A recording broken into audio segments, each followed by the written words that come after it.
Welcome to the Fresh and Fired Up podcast. I'm your host, Dr. Emily Marshall, here to help you function at your best in health, fitness, and life. Joined by my co-host, Hailee Piendl. Let's get fired up. I'm fired up about my headphones. Let's talk about YouTube and then Apple and then Spotify. Why do our listeners need to go on YouTube today? Because I look like an Oompa Loompa in my new little headphones. They look ridiculous, but I'm trying them out. I'm being a real podcaster, unlike you. You are a real podcaster now, and you're super cute, by the way. I love it. I'm not. It's so funny. Yeah, they're awesome. So Thank you. Go to YouTube, check out the channel. You're going to want to see this episode because of the headphones, and make sure you click the subscribe button. If you comment on YouTube, we'll probably actually reply to you, whereas I feel like all the other platforms we won't. But YouTube, we still love you. Yeah, YouTube, we find like the odd one little notification when I go and upload, and then it's like, oh, I love this podcast, or you talk too much. Obviously, we're still salty about that one. You just always bring that one up. No, we don't, okay? If anything, sure, you could just say we're always talking, but you know what? At least we're not always bloated. Right, Hailee? That's right. We aren't always bloated, which is going to be the theme of today's episode, and you can tell everybody how unprepared I was. Oh, yeah. We got on today. And I always get razzed for like, where were you? Why are you late? Even though it's early, by the way. Yeah. Because I'm like, we schedule this podcast to record it at 9 a.m. my time. We've talked about this before. Yeah. Yeah. Everyone hears it every week. I know. But I showed up and it was 8:42, I think. It something was. Like that. You were on early. Yeah. Which I'm very proud of you, Emily. Super Thank proud. You. It's a team effort. However, when I got on here, Hailee was like, what are we talking about today? I'm like, oh, aren't you so prepared for the life of Fresh and Fired Up? Well, you should hear how my morning went. So firstly, do tell. Okay, so I wake up at the ass crack of dawn because Justin was out last night, so he was gonna sleep in, and then I go to the gym early in the morning. So I go to the gym at like 6-ish.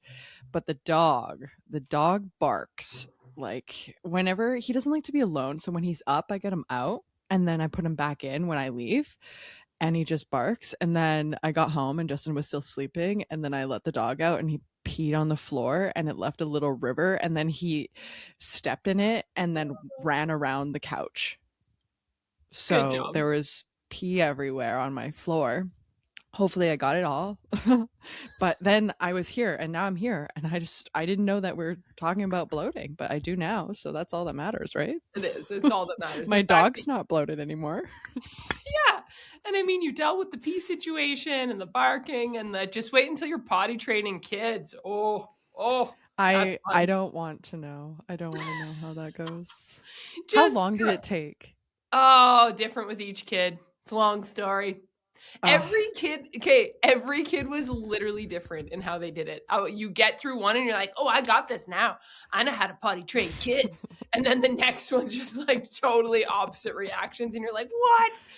No. And even by child 4, it was like the same. Like still no rhyme or reason why, they create decide a whole new system. A whole new system for each kid. Yes, literally. But yeah, call me when you get to that point, because I can tell you all my systems that were haphazard. You're going to be like my rock when this happens. So I'm so excited actually for that time frame. But let's not rush life. Let's just get you married first, which is like so totally coming up fast. It's like 5 months away. Oh my word. Yeah, I know. I like my bridal shower. We just planned my bachelorette. We're going to Tofino. Oh my because it's gonna be so fun. One of my good girlfriends is getting married the day before me, so since we couldn't go to each other's weddings, we're like, let's do a paired bachelorette. So we're all going to Tofino, like both of our kind of parties. Rented a Airbnb. We're gonna have a good time. We're gonna go for dinner, stargaze. It's gonna be amazing. So that's all coming up in the summertime. Okay, we will stay tuned for the tales of Hailee's wedding / bachelorette parties and all of the fun things when you're young and in love. Young and in love. That's right. We're just at the start of it. Yeah, yeah. It's And then gonna the get love only juicy. gets better. You know what though? In all honesty, like John and I say this all the time. It's like, wow, we love each other more now than we ever did, and we didn't realize it would be that way. Like I think you either grow together or you grow apart. Mhm. And yeah, I'm super thankful that we have. And Yeah. just thinking about it because it's like, no, but I thought we were like so in love, which we were, but it's the depth of it. It's like forged through fire. You go through these really tough times, and then as long as you can come out on the other side, you're even more deeply bonded. It's pretty cool. Yeah.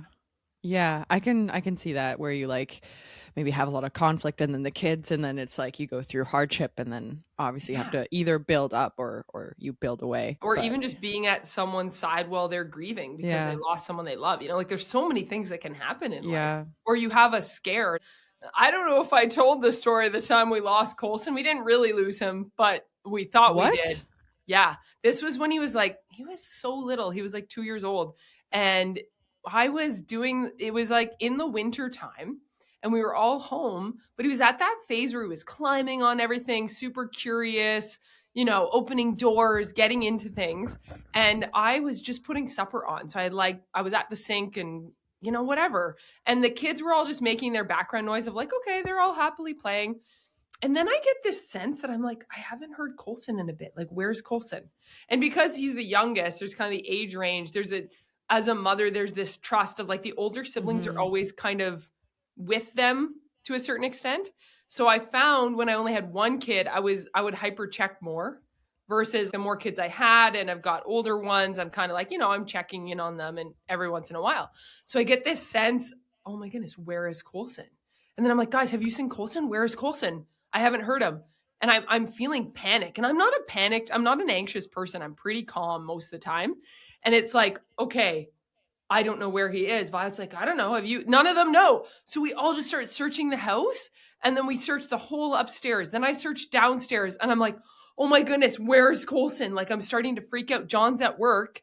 And we even to the point where I'm like looking in the dryer. You hear stories of kids like climbing Yeah. into things, right? Because I'm like, now I just don't know. I feel like I've looked under beds and all this stuff.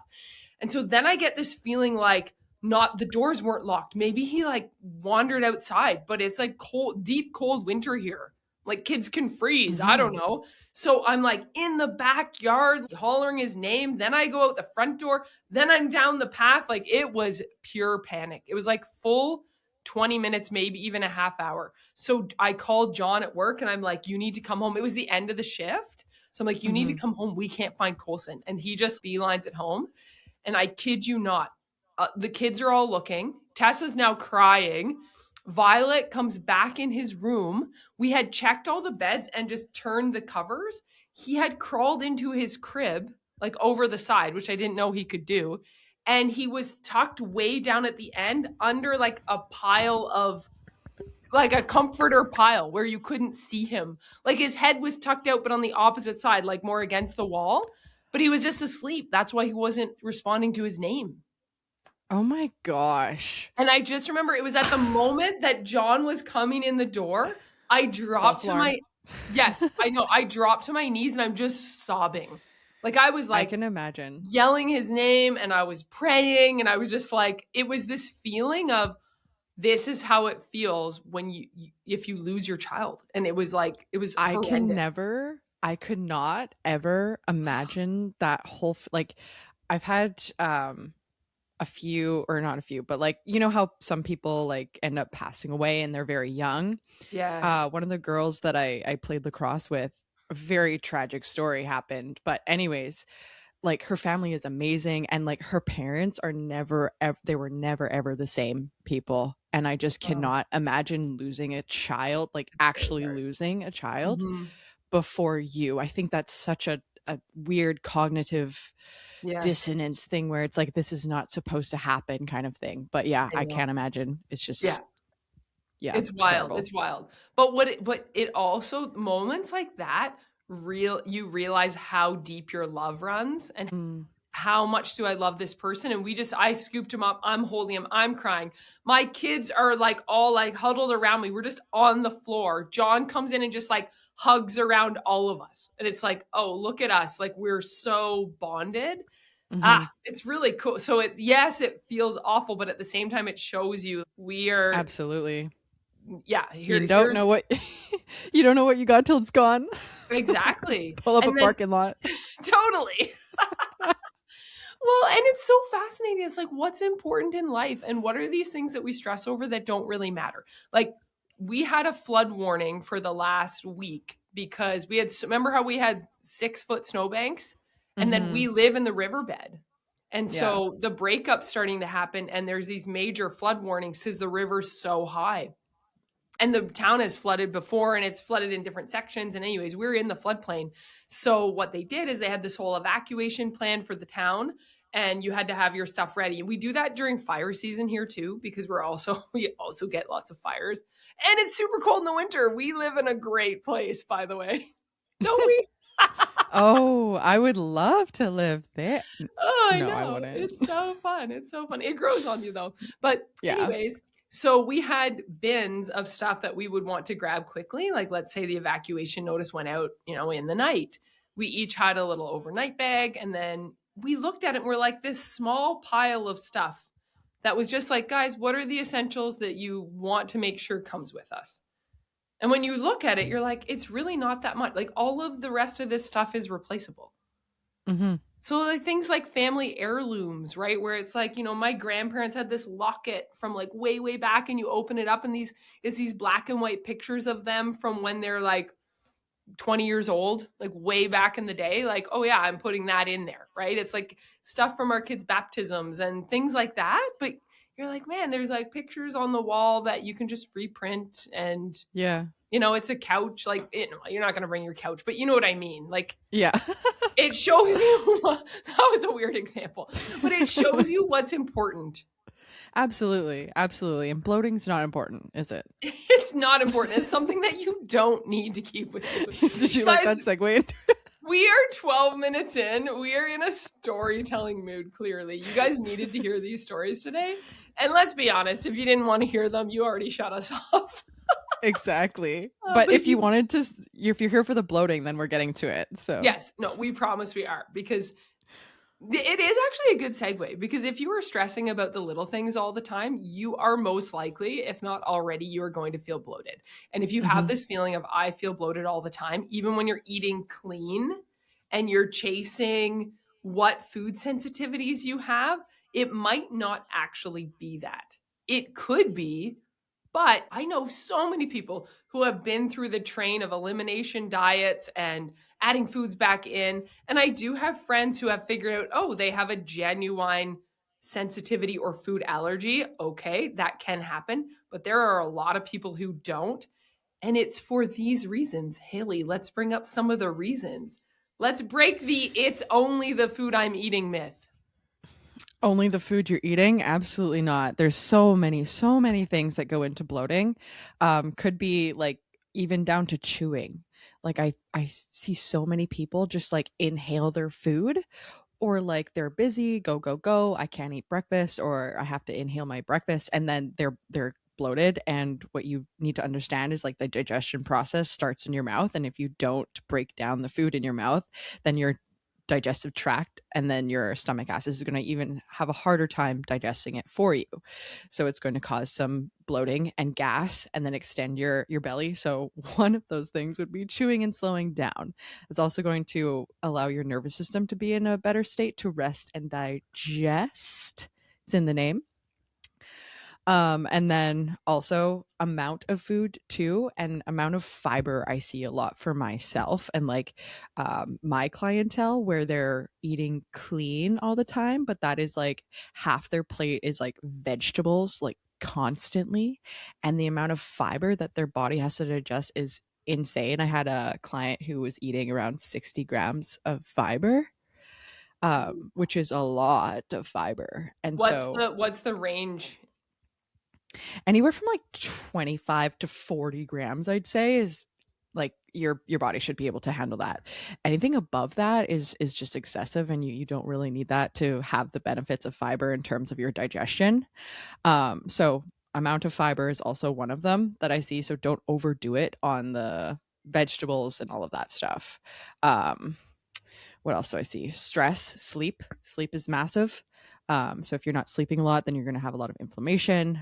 Your body isn't going to be in a great state to rest and digest. So it'll slow your digestion down. Under eating as well. So if you are under eating, what you can think of it as like a whole umbrella statement that your body is just going to prioritize survival. And so it downregulates systems, one of them being your reproductive, your mental cognition, your focus, your digestion. And so it slows down your whole digestive tract. And that causes a little bit more bloating, especially if someone is maybe starting to eat a little bit more. They've been watching our podcast and they're like, you know what? I'm going to start eating more because Hailee and Emily tell me to. True. Once you start to do that, the influx of food in your system will take a bit of time for your digestive system to catch up to it. So you are going to experience a little bit of bloating and extended belly just because of the volume of food. It doesn't mean that anything's wrong, but it does take your body a little bit of time to speed things up. And over the next like couple weeks of you eating at a higher intake, your body will speed things up and you won't be as bloated or bloated at all, really, on the same amount of food you were eating before, if that makes sense. Hailee, what lag time can I expect for my body to catch up with that when I increase the volume of food I'm eating? I would say anywhere from like 2 weeks to 3 weeks, usually for my clients. And it depends on the person, because some of my clients, we increase food and their body just eats it up. And they're like, I need more, I need more, I need more. I'm like, great, this is amazing. You're not bloated. Your body is, using all of the calories Your that body's you're giving been craving that. Exactly. And then for other people, it takes a little bit more time. So it'll take anywhere from like 2 to 3 weeks for their body to catch up. And then by that time, they're like, yeah, this is good. My new normal is this, and my body is, I'm not extremely bloated all day. And like the only time I hear this complaint a lot is like the only time they're not bloated is right in the morning. And once they start eating food, it's like bloat town. So that happens consistently throughout those 2-ish weeks. And then your body improves the digestive system. And then you feel a little bit better, but you do have to go through that messy middle. And what a lot of people do is like they get scared and they're like, I'm so bloated, this isn't working after 2 days. And then they quit and they go back to restrictiveness, and then their bloating happens again and still don't have a period. Stuck in the cycle. Now, what if I flip to the other side? How would I know, let's say beyond 3-4 weeks, if I have now flipped to overeating or too many volume foods, or like too big of volume all at once? What would be a good way for me to realize whether I'm on the right track or not? In terms of like you're still bloating and you don't really know if you're on the right track? Yeah. So let's say I get to 3-4 weeks, I've increased my food volume, and now I'm starting to worry like, well, am I eating too much? Am I eating too much, like too big of meals all at once? What would be a good way for me to check that?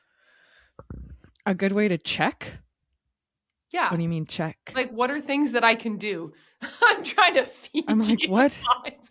So what were things that I could do to see, okay, would I then go to get checked for food sensitivities, or would I look at like, oh, am I eating too many volume foods? Like I'm eating a massive meal all at once. Like I'm eating 2 massive meals a day versus I'm eating smaller meals and splitting it up. Or am I, have my calories increased too much because I could be tracking those calories, but I villainized tracking calories. I don't know. Come on, Hailee. Okay. I was like, check as in like, are you pooing every day kind of check? Yeah, sure. That could be a way to check. Like, okay, where's my digestion at? Where's my metabolism at? How am I going to know? Yeah. What are the signs? Okay, pooing every day. Pooing is so important. Because if you've ever been constipated, and this was me in Mexico, it was horrible. Yeah. You just like your stomach is like hard. If you have a constantly like hard stomach, that would signify that you're still like your digestion is not, it's kind of lagging, or maybe you have some buildup of things that need to be passed through. So first thing is you're pooing at least once a day, sometimes twice. That's also good. But if it's anything less than that, then I'd say that your digestion is still lagging and it needs some attention. Um, what also can happen is like people hyper fixate, or especially in the diety kind of area, people are like obsessed with the low fat, with the high volume, with like popcorn, which is your favorite food, everybody knows that. And they overeat on all of these very fibrous high volume foods, and then when your calories increase but you're still eating the high volume foods, it causes so much distress. And same thing with like sugar-free stuff. A lot of people like overdo it on the sugar-free because they're in that diety mentality, or the I can't believe it's not butter stuff and it's a bunch of fake food that your Yeah. body can't really, understand. And so if you're still having issues in terms of your digestion, I would look at the quality that you're eating.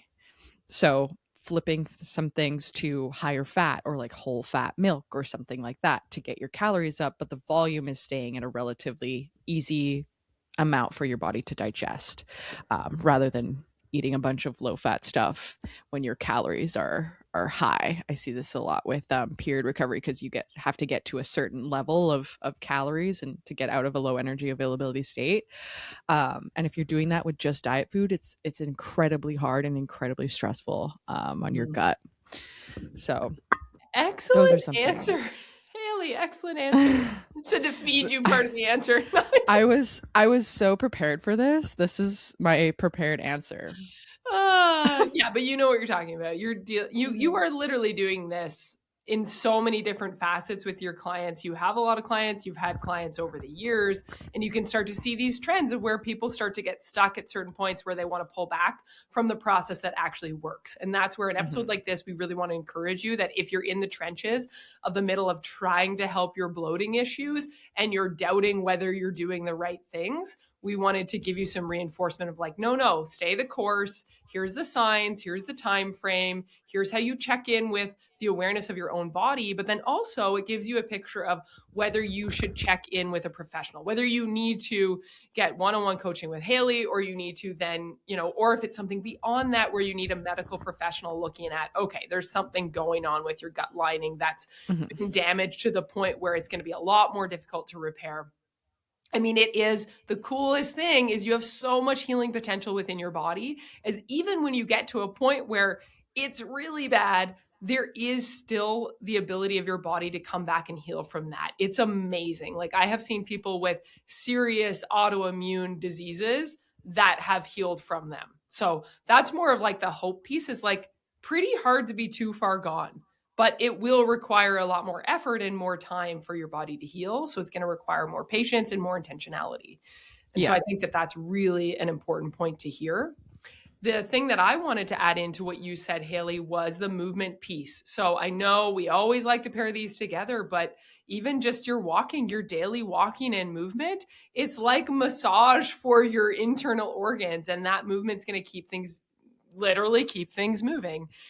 The other part that you can do with that is getting stimulation of your nervous system. So I see it where people are constipated and they come and they get an adjustment on their lower back and it gets things moving. Now, I am not claiming to treat some sort of gut issue with an adjustment. That's not what I'm saying. What I'm saying is if you have so much tension built up in your nervous system and we get that very specific movement through it, it's going to cause a release and your body's going to go, and then things are going to start to move. So that can be a resource for you as well. Yeah, I'll bring this back to my Mexico trip because that was just terrible. I won't get into detail of what happened. And what's your hydration? Were you dehydrated? Yes, I was going to mention that as well. Electrolytes I actually brought with me. So I doubled down on the electrolytes and the water, because this is very, very common. When people travel, one, you're in a different location, so your body gets a little bit stressed out. Two, water is typically way down because you don't have your water bottle. There's not a lot of water bottle stations, things like that. Three, you have different food sources, which can play into it as well. And four, movement is typically down. So if you're on vacation, you're not moving as much, like most of the time. There are vacations, obviously, where you're like walking around and stuff like that, which digestion seems to be doing pretty fine. But the main things for me were the electrolytes, hydration, and relaxing. Yeah. Yeah, Up your definitely. water. Yeah, it's a very easy and one thing too that can be just for like the periodic time where maybe you're in a different location and your gut is a little stressed out. Magnesium citrate is a really good thing that I implemented to just kind of keep things moving. Just because I am someone to get stressed out on vacation. Go figure. Chill out, Hailee. Yeah, I Chill know. out. You'll be fine. You'll be fine in you're going to the Bahamas, right? We are going to Jamaica. Jamaica, right. I feel like Okay. I was born to be on vacation. You were born to be on vacation. Chilling out is my default state. I have to force myself into being a high achiever. Yes, I love it. I love it. I'm opposite, Yeah. complete opposite. I know. But in addition to that, I wanted to kind of bring up some things that I have also learned through like hormonal, specifically like women's health hormonal stuff, because that does play a role in your gut. So if you guys aren't familiar, what happens typically, your follicular phase, you're fine with digestion, everything's regular. And then in your luteal phase, when progesterone increases, your gut kind of goes to the shitter, pun intended.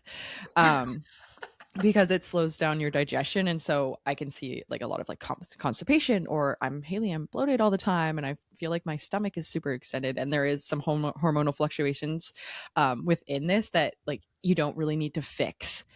This is just kind of the evolution of being a woman, and it's not something that you need to fix, but there are some things that you can do to help your digestion. One of them being cook your food. So if you're eating like raw vegetables or a lot of raw like salads and stuff, it's not awesome for your gut, because again, that breakdown. So if you can bring this back to like caveman days when we created fiber, or not fiber, fire, and started cooking our food, then our brain started to develop a lot more because it's easier for our body to digest. So if you can think of that, Stop it's living same like a thing goes. caveman. Come on. Exactly. But warmer, cook your food. That can help a lot. Water, obviously. Sleep is huge. So if you're not sleeping well, then your central nervous system is kind of dysregulated, and then you're going to have some slowdown in digestion. What else? Can I insert a comment into that piece? Yes, You brought absolutely. up a really good point of coming to terms with this is just part of the cycle. And I think people are always striving to find this steady state where they're like, things just stay the same. Things are predictable. No, you are always going to go through a cycle. And I feel like that's a good thing to realize, because you aren't trying to fix yourself all the time. You're realizing, oh, I'm at that point in the month. I just need to go to bed a bit earlier. Maybe I need to sleep in today and then get up and do a lighter workout the following day, whatever it is. You're just shifting it and tweaking it slightly to go with that. And then you're back into a phase where you're feeling energized and you're back into like, okay, this is my routine and I'm sticking to the routine, or whatever it is that helps your brain state. But know that you're going to have that ebb and flow, and you got to go with the flow. Exactly. You're queen of go with the flow, which I love. Thanks. Because here's the deal. When we look at, I love saying that, by the way, when I go back through, if I'm like looking through our recordings, I'm like, why do I say here's the deal so much? I feel like I'm like, you do. You need to trademark it. It's a trademark. Is it because I grew up like hanging out at my grandparents' house and they watched The Price is Right? You know what I mean? Oh my gosh, my dad watches that so much. Oh, no, actually, he's on to, oh my gosh. He used to watch that all the time. So at work, he has a back room where he has his treadmill and all that. And I just hear the TV blaring, obviously, because he can't hear anything. And The Price is Right is on. Now he's on to like Dateline and like murder shows. And all I hear is that, that voice of like, Susie didn't come home. That's all I hear. It's getting into your subconscious, Hailee. Like, what are you doing? He's stressing himself out. No, or maybe he's chilling out. We're not really sure. No, he runs high stress, does he not? You've brought this up before. Yeah. And here's what that does. When you're high stress, it spikes your cortisol. Cortisol slows digestion. And when your digestion slows, that's going to make you more bloated. That's how we're bringing this back on topic. You know what else happens though? And I feel like this, I don't know if people know this. So you might be like, ooh, I learned something today. What also happens is your blood flow shifts. So your blood shift will shift towards your skeletal muscles and away from your gut. And so you need that blood flow going to your gut to help and aid the digestion process and also pull those nutrients out of your gut into your bloodstream.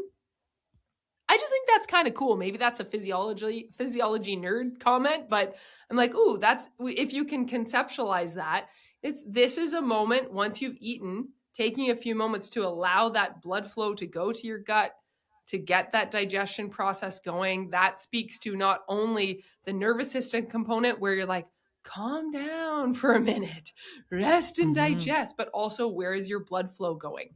And how you're regulating that blood sugar. So give yourself a little bit of time, let it start digesting. Then you can get some movement in, but not crazy stressful movement, some light movement. Like now you're going to go for a walk after dinner and it's going to help regulate your blood sugar. See, doesn't this just sound so utopic? It so does. It so does. And that's just to the point of like, you know, how people are like, oh, don't eat too close before bed. The reason for that is because like when you're trying to sleep, you want most of your blood flow to go to your brain, not your gut. So if you eat really close to bedtime or like a really big meal, then your body's going to prioritize your gut to digest things and not sleep deeply. However, if you're my client and you're in period recovery, disregard this because I do want you to have a night snack because of the blood sugar regulation. Sleep is more important. So there's like know your limit, play within it, because I have clients in period recovery and it's like I tell them to have a snack of like carbs and protein before bed because of that blood sugar to just keep it stable throughout the night so they're not waking up a million times in the night. But if you're a regular Joe with a regular cycle, it can be very beneficial to stop eating maybe like an hour and a half, 2 hours before you go to bed so you can allow the blood flow to be allocated to where it's supposed to be allocated to. Yes. Yeah. And when she said regular Joe, she meant Josephina because, you know, we're talking about periods here. I meant Susie down the street, actually. Or Joe for Joanne. Susie down the street. I'm going to get that on a t-shirt. You should. I should get you one. So the gut-brain connection is another thing when you're thinking about that. Well, that is basically what you said. Sorry, I'm just recapping what you said. That all these systems need to be able to work together. And there is kind of a tug of war there where your gut's like, no, I want all the attention versus like, okay, now I need to sleep and process all these things that happen during the day. So your brain is like, no, I need the attention. So helping that timing can help your whole system get into that deeper sleep cycle. So then you're waking up more refreshed and you're not going to feel bloated by the time morning hits. I love that feeling. I've been sleeping so much better than I used to. And I wake up in the morning and I'm like, oh, I feel so thin. Not that like that's the goal, but I feel snatched. I'm a skinny legend. Yeah, exactly. And it's like, I am not in the like skinny chick category. I'm kind of in the like, I don't know. What would you say? I'm strong woman. Beat your man up kind of territory. Yeah, beat your man up. But here's the thing. I find, no, John's gonna be like, what?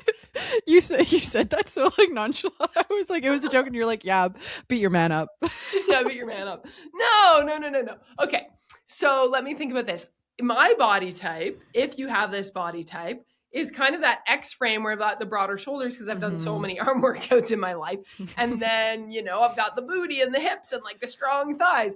So what happens is when I'm not bloated, I kind of get a little bit of that pulling in at the waist effect, which is just kind of fun and it feels feminine. So if I'm really bloated, I feel more like a cylinder. I'm just saying like the mental. Do you know what I mean though? I absolutely know what you mean because I'm kind of built the same way. I'm very boxy. Yes. So I don't like have a very distinct, exactly. I don't have like a distinct, my hips are not wider than my shoulders. Like they're about the same width away. Yes. So it's like, if you get that little dent in there, it's like, dent and you're like, ooh, I feel so feminine, right? So it's one of those things. It's like, obviously there's different body types and it's okay. If you're built like a box, that's okay. But it's more like if you feel like this is something that's bothering you, I think that's what we need to get at. It's like, if you're like, no, I feel bloated and it's uncomfortable. I feel distended. I feel like I'm not going to the bathroom properly. It's disrupting my functionality in my life. That's one thing. But then also if you're looking in the mirror and you're like, I don't like the way this feels and looks, then this just could be simple little everyday life cues that could help you to not feel that way. And it's going to have the health benefits of you having better digestion, meaning you're absorbing more nutrients from your foods and all of that too, which is super awesome. Absolutely. And I think some people, like, bloating gets a bit of a bad rap, but essentially you're going to feel it to some extent every single day. So kind of get used to it, because like you eat food and there's going to be food in your stomach and it needs some time to digest. So it's not like you have to fix bloating all the time. And like if you're bloated after a meal, then something's wrong and you have to go for a walk. Like, it's not that at all. If you are having like pain, or it's impacting like your life to some extent in terms of like pain, sleep, things like that, or like you're very, very inflamed, then I'd say like we need to kind of take some steps to mitigate that. But if you're just, again, regular Joe Susie down the street who just gets their stomach extended after a meal, like that's very regular and you don't need to fix anything. Yes. We're looking at more of the extremes of it. If you're hitting the point where it's so full feeling that you are also feeling like you're tight and tensing through your hip flexors, which are really at that deep back part. They attach in on the spine, they come through the pelvis, and then they do play a role in your pelvic floor as well. So those pelvic floor muscles are being affected. What can happen is you can be experiencing back and pelvis pain, or even like radiating pain down a leg that could actually be coming from your bowels being so full, right? So we need to look at the full clinical picture as well. If this is a recurrent issue and you're having a lot of other aches and pains, or it's inhibiting you from doing certain activities that you want to do. And I think that we're always kind of looking at how can we have the best quality of life, but also be realistic that it's not going to be perfect. We're always coming back to that, because it's like, oh, look, this didn't work again. And that's not the point. Have some fun. I've been trying to teach my daughters this. I'm like, oh yeah, just have fun with it. Have some fun. That will also help your brain, which in turn affects the whole system, including your gut. So maybe laugh. Oh, I learned something. Ooh, if you don't feel like it made me think about having more fun. I'm going to show you if you're on YouTube. Apparently, when you smile, right, it affects and releases chemicals in your brain that help this process of just feeling better. And so if you really don't feel like smiling, you can just put a pen in your mouth. And what is this? I hope you watched the YouTube, because that was gold. Someone screenshot that. Did you see what my mouth did? It made my mouth smile. See? Right? And so it's actually making you smile, even though you're like, I don't feel like smiling. Just put a pen in your mouth. It'll release the same chemicals in your brain. You'll feel ridiculous, so you'll probably start laughing about it, and then you'll have a better day. That's my pro everyone tip. Just keep a pen near you, like at all times, and whenever you're feeling down, just stick it in your mouth, like a dog holding a stick. Hailee, come on! I feel like now you're just making fun of me instead of laughing. It was supposed to make you laugh. I love that tip. I think it was great. I think that's going to be my new life motto, is just stick a pen in my mouth. That'll be your other t-shirt in addition to Susie down the street. No, that will be your t-shirt. It'll say stick a pen in your mouth, and it'll be your face with a pen in your mouth, like that. I'm going to screenshot it. Someone brought this up at the conference I was at last week, because we were talking about like ways to make yourself feel better. Kind of like, you know, when you're like doing affirmations in the mirror. Yeah. It was like it had come up, the presenter had like all these different things that were good, which were like lifestyle and health and all the things we like to talk about. It was great.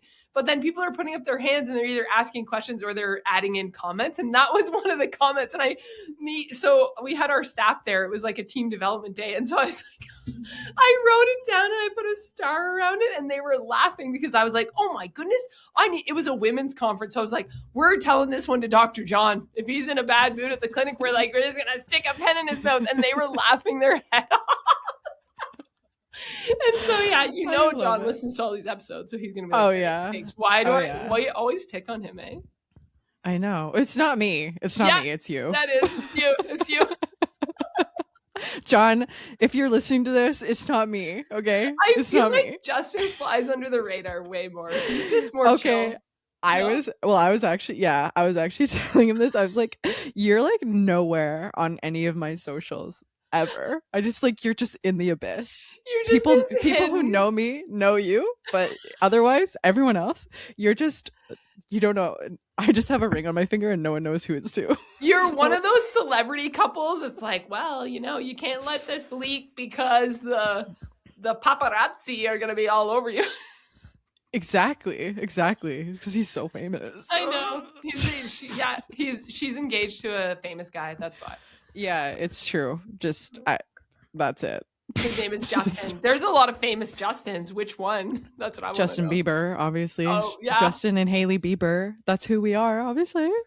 Gosh. It makes sense, actually. Yeah. Yeah. So I feel like we're almost at time. I mean, unless you guys want us to talk all day because that's what we're so good at, we could probably. We actually could. Today has been a really chatty Kathy one. Chatty Kathy and Susie down the street. But other contributions, let's just wrap up with kind of looking at like, what are the contributions? What are some other ones? You had brought up eating too fast. That's big. Chronic stress. That is huge. Please do not underestimate that. That ties into what we told you about blood flow and cortisol and all those things. How are you going to relax and have some fun? That was what my whole pen, whatever tangent was, because that is going to affect how your food digests and also poor recovery. Like you need to give yourself time to recover. It's a really big deal. And so slowing down and eating your meals, taking a breath, giving yourself a moment after you eat. This is something that I've had to learn where I would be right back up clearing dishes and I'm like almost frantic and frenzy like because I'm like, I must just move on to the next thing. One little tip that helped me a ton, even something as simple as I start making our dinner meal earlier in the day. I give myself a little bit more time if I'm able to, or let's say I'm coming right from work. I plan it ahead to take the pressure off. And then that gives me time if I am at home where I'm like, no, I'm just getting dinner on the table. I'm not going to leave it to the last minute. As I'm making my dinner, I'm going to be doing dishes as I do it. So the dishes are mostly done other than just plates in the dishwasher after. So I feel like I can sit and relax mentally while I'm eating rather than being like, oh no, I need to just eat quickly. And because I've got a mountain of pans and things that I have to deal with after, the more kids you have, the more there is to do. And then how can you get your family members on board? I've been trying to teach them like, you know what? We all just want a moment to eat and relax and share our stories from the day and enjoy the moment. So how are we going to be able to do that? Then we need to work together as a team. That means everyone actually has to clear their own plate after. If everyone just puts a few things in the dishwasher and one of you sweeps and one of you does this, we split this up amongst us. It's calmer for everyone. And what would take me 45 minutes by myself takes all of us 10 minutes together. And then we have time to go for a walk as a family or do something. So delegate. Yeah. Well, or just get on, like empower the team mentality. Yeah. I feel like more so like what the roadblock is like, oh, I'll do it all myself. Don't worry about it. Like whatever. So I think that's more so the roadblock, not necessarily like asking. People just don't want, specifically like women. I'm sorry to call you out. They don't want to ask for help because they're like hyper independence. Either independence or obsessive behavior. Yeah. So I know so many women are like, my dishwasher must be loaded this certain way when it's like, no, your kids can load it. And if it's something really bugs you, then just take the opportunity to teach them, hey, if you stack it like this, you can fit more in. Yeah. And be okay with like 70% effort. Like, yeah, it's done. That's all that matters. Exactly. It kind of comes back down to like, chill out. Yeah, like, oh exactly. It's not, we're all not brain surgeons. It's not that big of a deal. Yeah, I know. But I cut in because I was getting all revved up. Was there something else you were trying to say before I cut you off? I was doing something. I started doing something actually not too long ago that kind of ties into like the worrying and things like that. What I have done, and I learned this on TikTok, sometimes it can be useful, is created a little bit of a worry list on my phone. And what that is just in my notes, I'll just write down, like if I'm worried about something, I'll write it down in my notes. One thing that does is get it out of my head. And it's like, okay, now this is a tangible thing. Two, I can kind of see it for what it is rather than like catastrophizing in my head. I'm like, what? is this actually important? And then it actually gives me time to be like, okay, I can worry about this rather than ruminating on like all day, if that makes sense. But essentially, I've just created this big long list of things that pop up in my head. So I just get it out of my head rather than same thing with like planning your meal, right? It would be the same sort of thing. Like, oh, I'm worried about what I'm going to cook later. Get it out of your head. I planned it. Okay, done. Worried, done. Now I can relax. So about Yes. like ending that stress cycle in your head. So that's more so what I've been doing, but just a tangible tool for you guys. If you want to start creating a worry list, go for it. Yeah, that's great. Where you're just getting it out of head, you're moving it on, you're seeing it, you're calling it what it is. I love that. I would say I do something similar-ish, but I just have a written I'm old school. I would have a written thing that I have open that I would like add things, and one is more like home stuff, clinic stuff, and then like working list, but it's like constantly adding to it. And you're right. If you're carrying it in your head, you're ruminating on it, that's going to increase your stress cycle. That's going to downregulate your gut, and you're going to end up bloated, but not anymore because you have this episode. So exactly. What's our call to action? Call to save this episode. Save this episode. Also, if you have a friend that's been crazy obsessing chasing food sensitivities, but feels like they're stuck and they're not actually finding solutions, this episode might be their solution. So send it to a friend who's tired of guessing what's wrong with their gut. All right. Yeah. And in the meantime, go ahead. Get a pen. In the meantime, get a pen and stick it in your mouth. Be fresh. Be free. Feel fresh. And live on fire. I love it.